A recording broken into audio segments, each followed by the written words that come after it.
The bread was not worth dying for. Kale knew that. He was 5 years old, and he knew the difference between things worth risking and things worth risking for someone else. That was a distinction most adults in Frostvale had either forgotten or had it beaten out of them by the winters. But his mother had not eaten in 2 days, and the fever had taken her voice by morning, and the baker left loaves on the outer shelf when the market closed, because the cold kept them better than a storeroom. Kale was fast. He was small, and the guards were watching the main gate, and he had been memorizing the patrol patterns since he was 3 years old, because in Frostvale, memorizing patrol patterns was how children stayed out of places where adults hurt them for things that weren't their fault. He had almost made it. The hand that closed around the back of his collar belonged to a soldier who had been standing in the shadows of the grain store, which was not where soldiers usually stood, which meant someone had told him to watch for a small boy moving quickly at dusk. Kale was dragged into the center of the market square. It was almost full dark now. The few people still out looked away. In Frostvale, you learned quickly that looking could become involvement, and involvement could get your rations cut, and a family's rations got cut, and that family went hungry, and hungry was only one step from the kind of desperate that got you noticed. Captain Marrow came through the square at a walk. He was a large man with the specific kind of comfort in his size that came from years of using it to make other people feel small. He looked at Kale the way he looked at the other things he dealt with in Frostvale, as a problem in the category of disorder to be resolved visibly as a lesson. "Rogue-born thief," he said, for the benefit of whoever was still watching. "Let's make sure everyone remembers what happens when exiles forget their place." Kale's hands were shaking. He thought about his mother's face at dawn, pale against the pillow, her voice so thin she had almost been unable to say his name. He said, "My mother only needs a little to eat. I will pay it back when I can." The soldiers laughed. One of them said something about how rogue-borns always thought they had credit. Marrow raised his hand. The blow caught Kale across the face and knocked him sideways into the packed snow. He did not cry out. He had made a decision, somewhere in the last year, that he would not cry in front of Marrow's men. He was not sure where the decision had come from. Maybe from watching his mother, who never let her voice break, where people who meant her harm could hear it. He got to his knees. The soldier raised his hand again. Something happened in Kale's chest that was like a door blowing open in a room that had been sealed for years. The wind in the square stopped. It stopped completely. Not a lull, not a pause, but an absence so sudden that the silence had weight. The shadow behind Kale moved. It moved the way shadows should not move, extending outward and upward, reshaping itself with a speed that was not right for something cast by a small boy in firelight. It grew. It became vast and dark, and the shape it made was unmistakably that of a wolf the size of a house, rimmed in gold at the edges like fire seen through glass. The marks on the soldiers' forearms, the Draven military mark they wore because they served the king, and because in Dravenmoor you served the king's wolf bloodline whether you knew it or not, began to burn. Every soldier in the square went down. Not by choice, not by order, by instinct. By something old in them that recognized what it was looking at and had no mechanism for standing upright in the presence of it. Marrow, on his knees, looked at the small boy who had just stolen bread for a sick woman and whose shadow was the royal wolf of the Draven line, and he understood that he had just made a very significant error. Selene came at a run from the direction of the eastern quarter. She was wearing no coat. She had heard whatever it was that had gone quiet. Some frequency the square had stopped producing, or some vibration she had learned to feel in the marrow of her bones in the years since she had been carrying this child, and she had run. She pushed past 2 still kneeling soldiers and dropped to her knees in front of KL, pulling him against her, one hand going to cover his eyes. She said quietly in the specific tone of something very practiced, "Breathe, my little storm. Come back to me." The shadow contracted. The gold light faded. Kale pressed his face into her neck and breathed. The soldiers began to stand, slowly, looking at each other with the expressions of men who had experienced something they did not have professional language for. Marrow looked at Selene Ashford, the woman who had been banished from the court of Alpha King Lucian Draven 5 years ago, labeled a traitor and a rogue sympathizer, sent to die quietly in the most forgettable corner of the kingdom. And he looked at the boy she was holding, and he thought about the shape that Shadow had taken. He said nothing to her. Marrow had not found Kale by accident. He had been watching Selene's door for 3 winters under council pay. He went inside and wrote a message and gave it to his fastest rider. The message said, "Royal wolf seen in Frostvale. Child of unknown father. Mother, Selene Ashford." He pressed his seal to it, because even in his fear he was a man who understood that delivering the right information at the right time was its own kind of currency. The message reached Dravenmoor Palace 3 days later. Lucian Draven was in the middle of a council session when his personal messenger interrupted.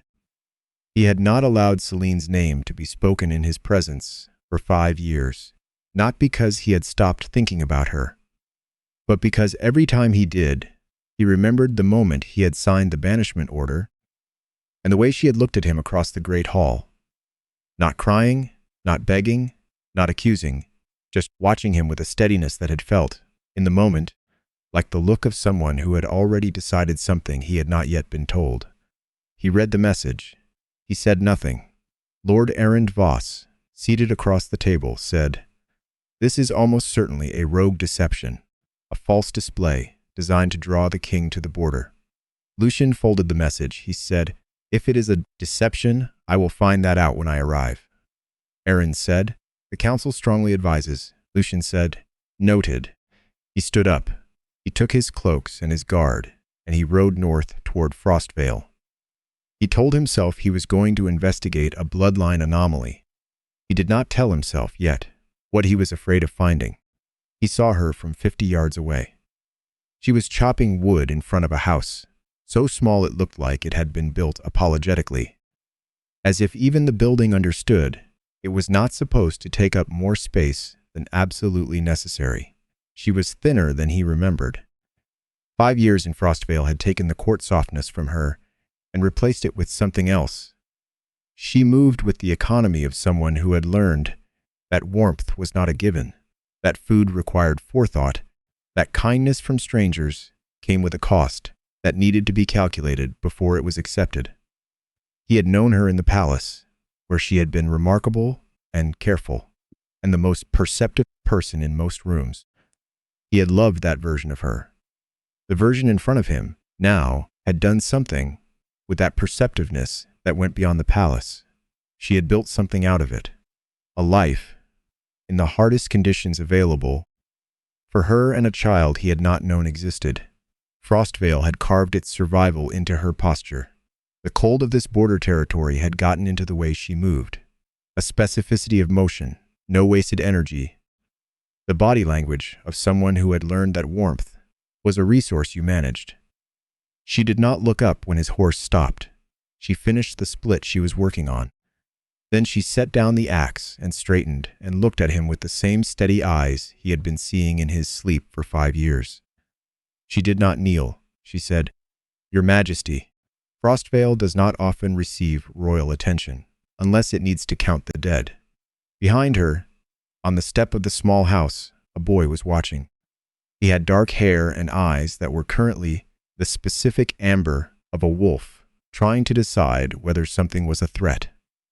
His face had the structure of someone Lucian saw every morning in the mirror, organized slightly differently, mixed with something from Selene's side that made the total quieter than Lucian's own features. Lucian's wolf went very still, not aggressive still. Still the way something goes still when it recognizes something it did not know it had been looking for. The boy said, "Mother, is he the one who sent us away?" Lucian did not respond immediately. He was still working out how to breathe. Selene said, "Yes," she said it simply. Not as an accusation or not only as one.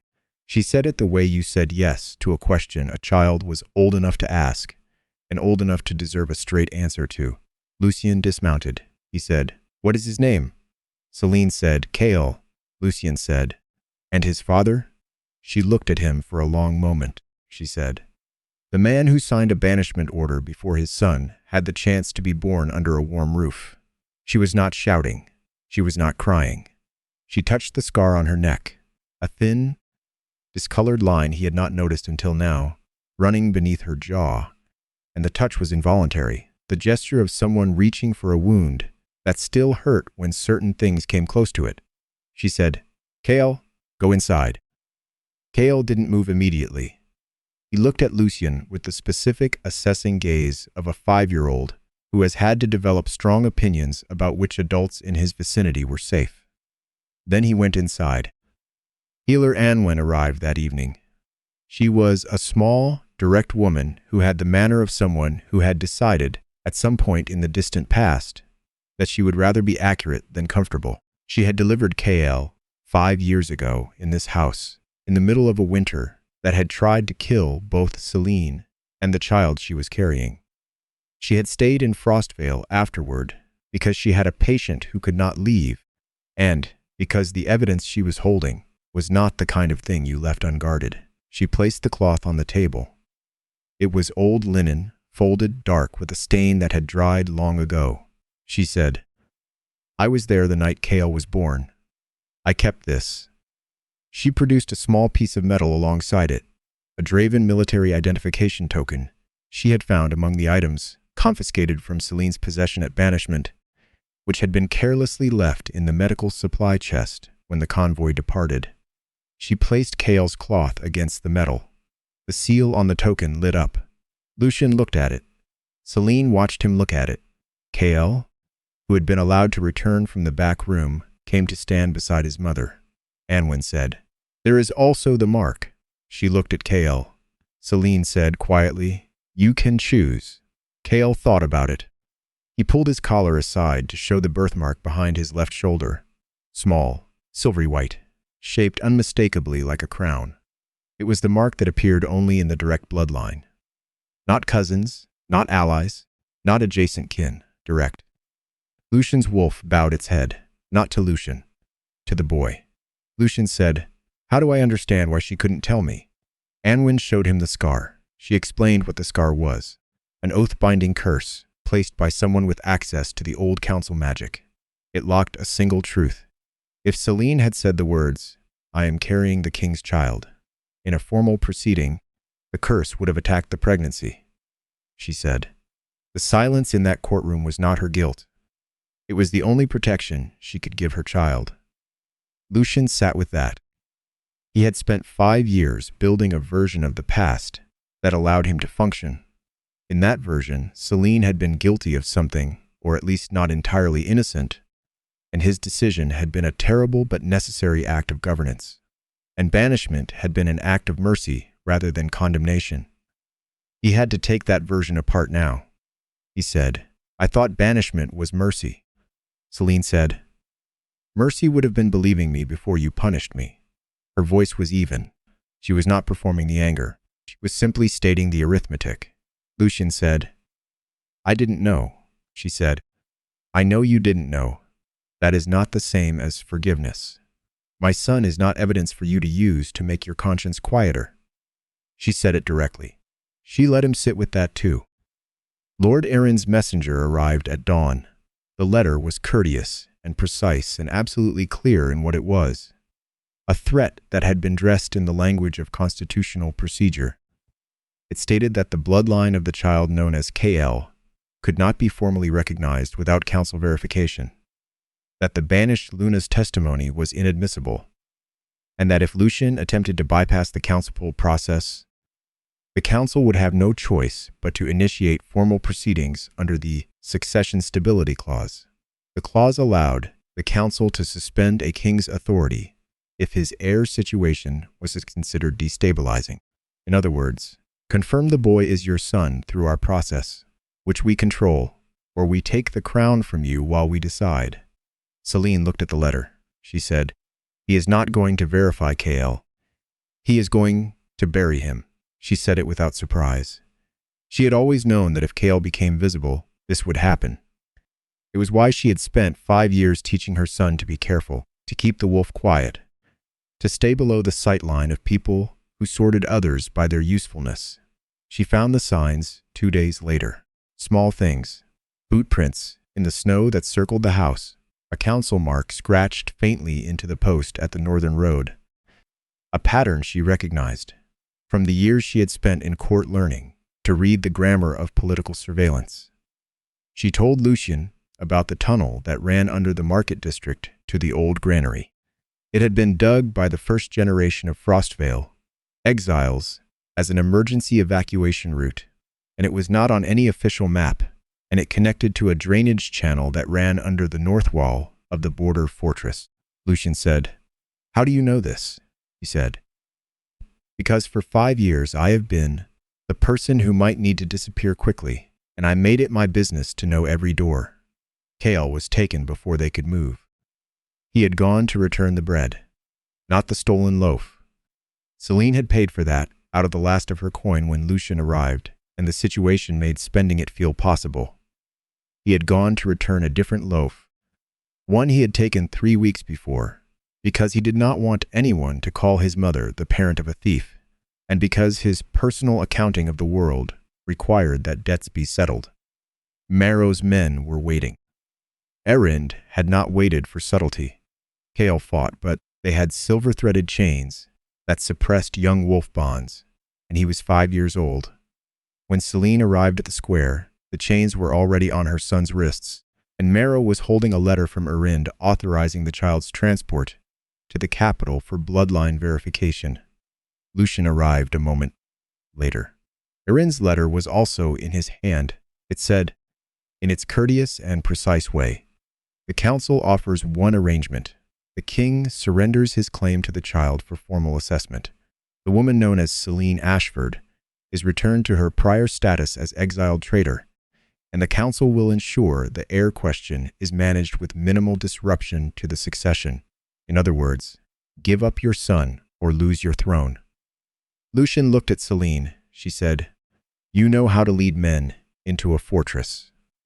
"I know how a mother walks into the place where her child is being held." She told him about the tunnel. He did not argue. The fortress was cold stone and torchlight, and the kind of institutional indifference that accreted around places designed to process people rather than know them. Erend had arranged himself well. He stood in the main hall with 50 council guards and a circle of council elders, and Kael was chained in the center with the silver threads suppressing his wolf, and Erend had prepared a formal declaration that a rogue hybrid child found in a banished traitor's care constituted a threat to the succession. It was very carefully designed. It could not be directly refused without making Lucian look like he was circumventing law. It could not be directly confirmed without giving Erend control of Kael's bloodline verification. Selene came through the drainage channel with 2 of Lucian's most trusted guard and emerged behind the main hall dais. Lucian came through the main entrance with the rest. Erend said, "This is a constitutional proceeding, Your Majesty. You cannot interrupt." Lucian said, "I am not interrupting. I am concluding." He reached into his coat. He produced the banishment order. It was old paper, but the ink was still clear. His signature, the seal, Selene's name, and below it, the official charges: treachery, rogue alliance, conspiracy against the crown. He held it where the entire hall could see it. He said, "I signed this as a king who believed testimony over the evidence of his own wolf. I will break it as a man who failed his mate, and as a father who will not fail his son." He tore the paper in half, then in half again. The oath-binding curse on Selene's neck fractured. She felt it as a physical thing, a tightening that had been so constant she had forgotten it was there, suddenly gone, like a sound that stops. She said the words she had been unable to say for 5 years. "I was carrying your child when they made me kneel." The blood oath that Erend had arranged into the original false evidence, the bound testimony, the sealed magic of a council oath performed under false pretense, could not hold against a king's direct repudiation. The blood oath did not create new truth. It exposed the lie it had been used to bind. It inverted On the stone walls of the fortress hall, in characters of cold light, the record of what had actually happened spread out. Heir, obtaining Selene's blood during a medical examination and using it to forge the betrayal letter. The oath-binding curse, placed by a council healer acting under Heir's instruction. The testimony of Lucian's guard captain, purchased with the promise of land and title. And the direct order from Heir to Captain Marrow. Watch Frostvale. If a royal wolf child appears, contain it before the king can reach it. Heir began to speak. Lucian stood in the middle of the hall and watched the record of the past 5 years arrange itself on the walls, and understood that he had been not just wrong, but comprehensively managed. Every piece of the architecture had been designed to aim at something specific. His fear of rogue alliance, seeded by his father's history. His instinct to follow procedure over instinct. His belief that protecting someone could mean removing them from danger, rather than standing in front of it with them. Heir had not needed to invent a lie from nothing. He had dressed Lucian's oldest fear in Selene's handwriting. The blood oath he had made when he placed the curse. The binding that was supposed to keep his role invisible, turned on him. He could not finish the sentence. Lucian walked to where Kael was chained. He went down on one knee. He removed the silver chains with his bare hands. The threads burned, but he did not stop. Kael looked at him. He said, "Are you going to send us away again?" Lucian said, "Never. And if I must lose a throne to keep that promise, then it was never worthy of your mother." He did not immediately stand and declare and perform. He just knelt there, letting Kael look at him, letting the boy decide what he was going to do with what he was seeing. Selene came from the back of the hall. She put her hand briefly on Lucian's shoulder as she passed him. Not forgiveness, not affirmation, just acknowledgement, and then she knelt in front of her son. She said, "You can feel what you want about him. There is no right answer yet. He has work to do." Kael thought about this. He looked at Lucian. Lucian said, "My son," not quietly, not to Selene, to the hall. He said it the way it was true, not the way it was useful. In the back of the hall, Heir was taken by Lucian's guard. Captain Marrow, found outside the tunnel entrance where Selene's guard had been watching, was taken alongside him. 2 council elders, whose names had appeared in the blood oath record, were escorted out. Kael put his hands together. His shadow began to shift. This time, he breathed through it. He let it come. The royal wolf rose behind him, enormous and dark-edged with gold, and this time it was not wild, not fear, not an uncontrolled door blowing open in a storm. It was a choice.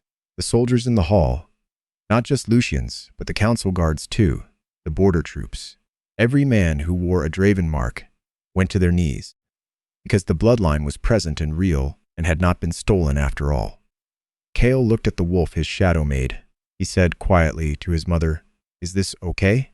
She said, "Yes, this is exactly what you are." Before the convoy returned to Dravenmoor, Lucian stood before the people of Frostvale. He told them that every banishment issued under the council's authority in the past 10 years would be reviewed. He told them that the system that had decided which people were sent to live in this cold and forgotten place had been operating on false evidence and political agenda. He did not promise it would be fast, or that he would find every mistake, or that the years spent in Frostvale could be returned to anyone. He said, "The kingdom owes you more than I can give back in one day. But I will start here." Selene stood beside him, not behind him. Afterward, when the crowd had dispersed and the convoy was being prepared, Lucian turned to her. He said, "Return with me, please," she said. "I will not return as a woman the king pitied into remembering." He said, "Then return as the woman this kingdom wronged." She told him her terms. The council's conspiracy would be investigated by a tribunal she could appoint members to. The people of Frostvale would receive formal restoration of pact status and supply access within 6 months.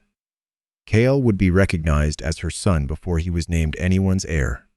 And if she returned to Dravenmoor, she would hold a formal queen's right of review over any banishment, blood oath, or succession decree, the specific categories that had been weaponized against her. Lucian agreed. He agreed without conditions. He agreed in front of the guard and the remaining Frostvale witnesses. Then he asked the question he had been building towards since the fortress. He said, "Is there a day when you might forgive me?" She said, "Perhaps. But it will not come, because you remembered I was innocent. It will come when you become the person who never needed to lose me to learn to trust me." He was quiet. She said, "That is not a condemnation. That is a description of the work." He nodded. He understood. When the convoy finally moved out Frostvale, Kale walked between them. He had hold of his mother's hand. He looked at Lucian's hand, which was open at his side, not reaching. He thought about it.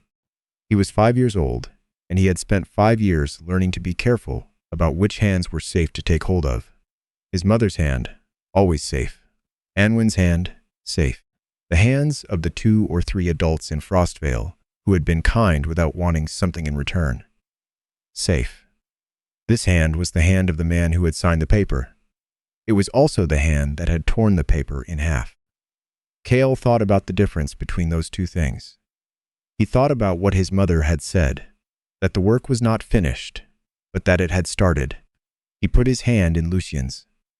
Behind them on the snow, 3 wolf shadows walked together, large, small, and in between. Cast long by the late light, the royal wolf that had frightened soldiers into their knees was the middle one. It walked with the other 2. The king had banished a mate to protect his throne. 5 years later, her son taught him that a crown without trust was only another chain. And the queen who returned came not because she was pardoned. She came because she had made the terms, and the terms had been met. And for the first time in 5 years, she was choosing where she walked.